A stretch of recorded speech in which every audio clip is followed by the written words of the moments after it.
Hi friends, this is Nancy O'Brien Simpson coming at you from beautiful WAIF-FM in Cincinnati, Ohio. And today's topic is what makes a generation great. And we have a lot of generations. We've got the Generation X, we've got the millennials, we've got the boomers. And today's topic is the greatest generation. They came of age during the Great Depression and they fought in World War II and they brought us through the post-atomic era. These were my grandparents, and my mom and dad were just on the tail end of that. They had these rock solid values of work, family, and country. These people didn't get divorced. None of my friends in high school, none of them really had parents that were divorced.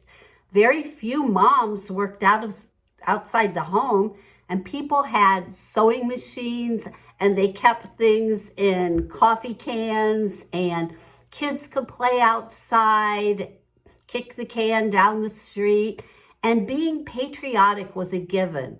And men, during those days, it was the man's work, and the family and all life kind of revolved around the dad working, and everybody went to church.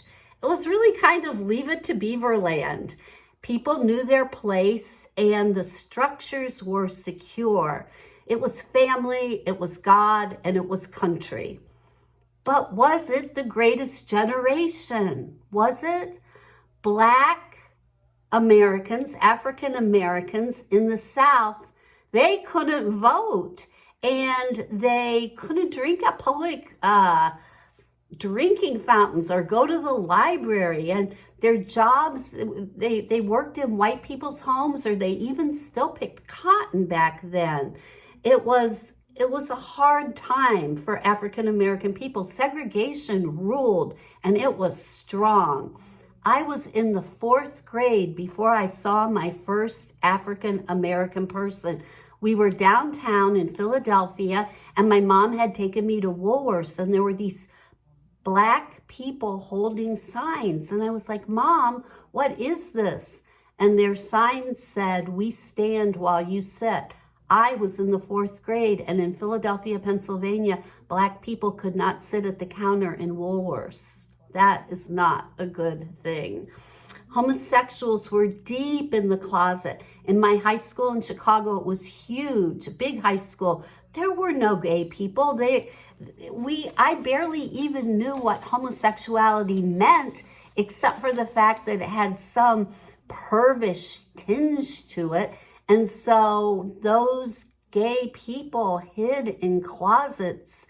They didn't want that mindset about them to, I don't know, it was pretty horrible. And so many of them got married and they pretended and they had families. And women, the greatest generation, women stayed home and dreamed of being a secretary, a stenographer, and maybe a nurse. And feelings, triggers, mental health, depression, alcoholism, the greatest generation didn't know or care about all that. They worked hard and pulled themselves up by their bootstraps, and that was the end of it. I mean, that was the end of it. So what does that have to do with us? What makes a generation great? And you know, your friendly commentator always comes back to this. The greatest generation has to be the generation that loves. And that's what makes everything great. The greatest generation worked hard. They were frugal. They went to war. They died for their values. They loved their families, and all that was good. It was so good. But they missed the mark on loving those that were different and on seeing beyond the boxes that they were born into. We still today have these same challenges to love other people in our country, love migrants that might be coming in the wrong way. We don't want to round them up and put them in concentration camps.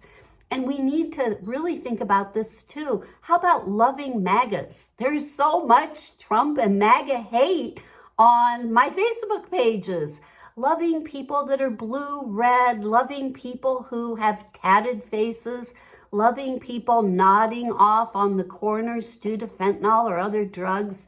Can we really love these marginalized people? With each generation, our gift to the world is how we love one another. That's our gift. And this love starts with loving ourselves. You are wondrous. You are beautiful. You are a survivor. You've come through so much and you have so much to share with everybody. When we love ourselves, that's when we can really share that love with others and we can change the world. Yes, we can. It's up to us and we can change the world with our love. I love you. I do.